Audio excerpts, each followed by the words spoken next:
Hi coders, welcome back in playlist C Programming Fundamentals on my YouTube channel CodeInform। इस video में हम memory addresses और pointers को discuss करेंगे। Pointers एक काफी यूजफुल और इम्पोर्टेंट टॉपिक है अपनी C लैंग्वेज में। पॉइंटर्स के काफी बेनिफिट्स हैं और काफी डिसएडवांटेजेस। तो चलिए सबसे पहले हम देखते हैं मेमोरी एड्रेस को। तो जब भी हम कोई वेरिएबल क्रिएट करते हैं तो उसको एक मेमोरी एड्रेस असाइन होता है। जैसे मैंने एक वेरिएबल क्रिएट किया int a। अब इस वेरिएबल a को एक मेमोरी एड्रेस असाइन हुआ है अपनी मेमोरी में। पिछली वीडियो में हमने देखा था कि जब भी हम वैल्यू असाइन करते हैं scanf की हेल्प से तो हम एक एम्परसेंड का सिंबल यूज करते हैं। उस सिंबल की हेल्प से हम अपने मेमोरी एड्रेस को एक्सेस कर पाते हैं। उस मेमोरी एड्रेस पे हम अपना जो इनपुट होता है, जो यूजर इनपुट करता है, उसको स्टोर करते हैं। तो a को मैंने असाइन की 5 वैल्यू। अभी मैं प्रिंट करूंगा अपने a को, सेव एंड रन। तो हमारा जो 5 है वो प्रिंट हो चुका है, हमें आउटपुट में मिल चुका है। अभी हम प्रिंट करेंगे अपने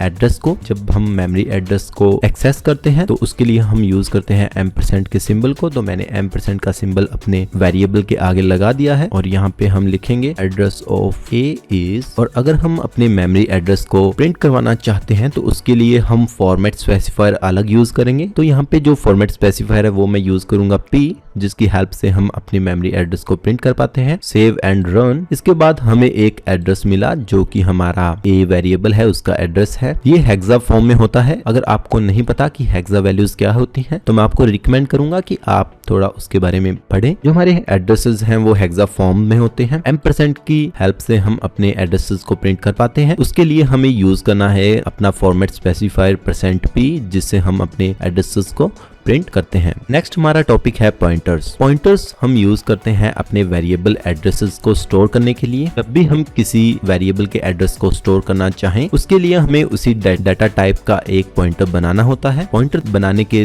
2 टाइप हैं। सबसे पहले मैं यूज करूंगा अपना डेटा टाइप लाइक int। अगर मुझे int टाइप का पॉइंटर बनाना है जिसमें मैं सिर्फ int टाइप के वेरिएबल्स हैं उनका ही डाटा स्टोर कर सकता हूं। अगर मैं int टाइप का पॉइंटर बनाता हूं और उसमें कैरेक्टर या फिर स्ट्रिंग या फिर किसी और टाइप के लाइक डबल और फ्लोट के एड्रेसेस को स्टोर करवाऊंगा तो ये स्टोर नहीं कर पाएगा। इसीलिए हमें हर एक टाइप के अलग पॉइंटर्स बनाने हैं जब भी हमें अपने वेरिएबल के एड्रेसेस को स्टोर करवाना है। इनके बाद मैं यूज करूंगा अपना सिंबल एस्ट्रिस्क। इसको हम स्टार सिंबल भी बोलते हैं और मल्टीपल सिंबल भी बोलते हैं। इसको यूज करूंगा। उसके बाद मैं अपने पॉइंटर का एक नेम दूंगा लाइक myptr और इसको मैं सेमीकोलन से क्लोज करूंगा। अब मैं एक वेरिएबल बनाऊंगा अपना वेरिएबल a, जिसको मैंने 5 वैल्यू असाइन की है। अब मैं अपने पॉइंटर में जो स्टोर करूंगा वो होगा एड्रेस, और जो एड्रेस स्टोर करूंगा वो मैं एड्रेस स्टोर करूंगा अपने a वेरिएबल का। तो इस तरह से हम वेरिएबल को स्टोर कर सकते हैं अपने पॉइंटर के अंदर। अब जो सेकंड टाइप है पॉइंटर बनाने का वो कुछ ऐसा है। इसके लिए मैं यूज करूंगा int, और इस बार मैं int के साथ अपना एस्ट्रिस्क सिंबल नहीं यूज करूंगा।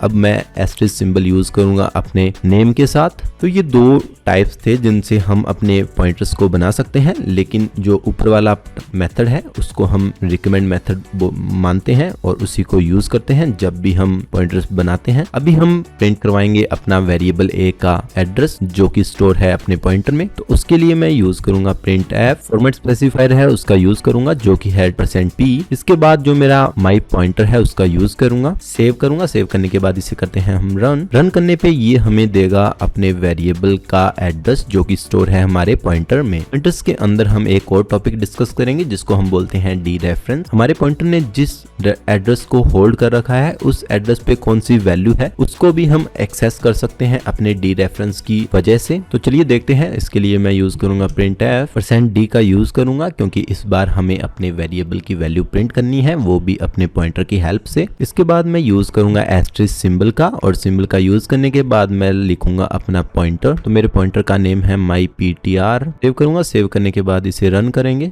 रन करने पे जो हमारी वैल्यू है वो हमें मिली है 5, जो कि हमारे ptr ने एड्रेस होल्ड कर रखा था। उस एड्रेस पे स्टोर है हमारा 5। इस तरह से हम डी रेफरेंस की हेल्प से अपनी वैल्यूज को भी एक्सेस कर सकते हैं। इसीलिए जो एडवांस लैंग्वेजेस हैं, हाई लेवल लैंग्वेजेस, उनमें पॉइंटर्स का कॉन्सेप्ट नहीं है, बिकॉज पॉइंटर्स की हेल्प से हम अपने सिस्टम की मेमोरी को एक्सेस कर सकते हैं बाय पॉइंटर्स। इसीलिए हम इसको यूज नहीं करते हाई लेवल लैंग्वेजेस में। इसीलिए हाई लेवल प्रोग्रामिंग लैंग्वेजेस में इस कॉन्सेप्ट को ऐड नहीं किया गया। अब हम करेंगे अपना एरेज विद पॉइंटर्स। अभी मैं एक एरे बनाऊंगा जिसका टाइप होगा इंट। अब मैं अपने एरे का एड्रेस है उसको प्रिंट करूंगा। अभी मैं प्रिंट करूंगा अपना एरे का एड्रेस, तो उसके लिए मैं यूज करूंगा printf। सेंड p का यूज करूंगा जब भी मैं पॉइंटर्स को प्रिंट करूंगा। सेव एंड रन करने पे ये हमें हमारा एरे है उसका एड्रेस प्रोवाइड करवाएगा। अभी मैं प्रिंट करवाता हूँ अपने जो मेरा पहला एलिमेंट है 22 जो कि 0 इंडेक्स पे है उसका एड्रेस। तो यहाँ पे मेरे एरे का और मेरे एरे का फर्स्ट एलिमेंट है, दोनों के एड्रेसेस सेम है। तो यहाँ पे आपको थोड़ी कंफ्यूजन हो सकती है। अभी इस कंफ्यूजन को मैं क्लियर करता हूँ। तो जो एरे हमने बनाया था ये एक्चुअल में एक पॉइंटर है जो कि पॉइंट करता है हमारे एरे के जो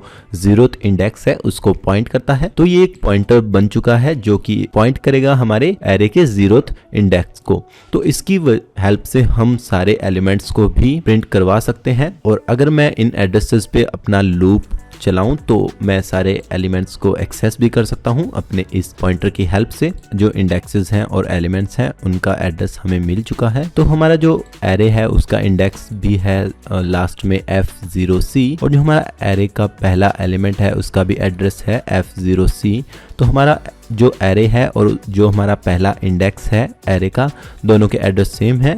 रीजन मैंने आपको बताया था कि जो हमारा एरे का नेम है वो एक्चुअल में एक पॉइंटर की तरह बिहेव करता है। जो एरे का फर्स्ट इंडेक्स है उसको पॉइंट करता है। जितने भी एलिमेंट्स थे हमारे चारों एलिमेंट्स जो थे उनका जो एड्रेस है वो प्रिंट हो चुका है। हर एक इंटीजर 4 बाइट की मेमोरी रिजर्व रखता है अपने सिस्टम में। तो इसी हिसाब से जो एड्रेस है वो 4 एडिशनल कॉन्टिन्यूअस स्पेसेस पे रिजर्व है। जो हमारा एरे है उसने अभी तक टोटल 16 बाइट्स मेमोरी रिजर्व की है और ये जो हमारी 16 बाइट मेमोरी को डिफाइन करता है। इस तरह से हम अपने पॉइंटर्स से हम अपने एरेज को भी एक्सेस कर सकते हैं और इसी के साथ हम स्ट्रिंग को भी। इससे जो हमारे स्ट्रिंग्स हैं वो एरेज हैं सी लैंग्वेज में, इसीलिए हम इनको भी पॉइंटर की हेल्प से एक्सेस कर सकते हैं। इसीलिए पॉइंटर एक काफी पावरफुल टॉपिक है और काफी पावरफुल और यूजफुल है और इसको हमें बिल्कुल संभल के यूज करना पड़ता है। अगर हमने कहीं भी दिक्कत की तो ये पूरे प्रोग्राम को कोलैप्स कर सकता है और इससे हमारी मेमोरी लीक का भी रिस्क बना रहता है। इसीलिए पॉइंटर्स को हमें केयरफुल तरीके से यूज करना होता है। अगर मैंने एड्रेस के साथ प्रिंट करने हैं अपने एलिमेंट्स तो वो भी मैं प्रिंट कर सकता हूँ। उनको प्रिंट करने के लिए मैं सेव एंड रन करूंगा। तो हमारा जो 22 है वो स्टोर है इस एड्रेस पे और जो हमारा 55 है वो इस एड्रेस पे स्टोर है। इसी तरह से हमारे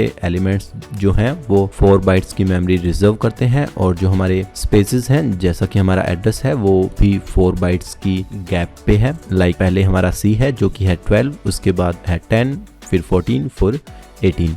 तो हर एक इंटीजर 4 बाइट की मेमोरी लेता है, ये हमें पता है, जो कि हमने लास्ट वीडियोस में कवर भी किया था। आई होप कि आपको पॉइंटर्स का कॉन्सेप्ट अच्छे से क्लियर हुआ है। पॉइंटर्स क्या है इसकी नॉलेज भी आपको हुई है, कैसे हम पॉइंटर्स को यूज करते हैं। अगर आपको वीडियो अच्छी लगी है तो अपने दोस्तों के साथ इस चैनल को जरूर शेयर करें और कमेंट में बताएं कि वीडियो आपको कैसी लगी। इंस्टाग्राम पे भी आप मुझे फॉलो कर सकते हैं CodInFarm। एट द एंड मैं आपसे एक ही बात कहना चाहूंगा, thanks for your love and support.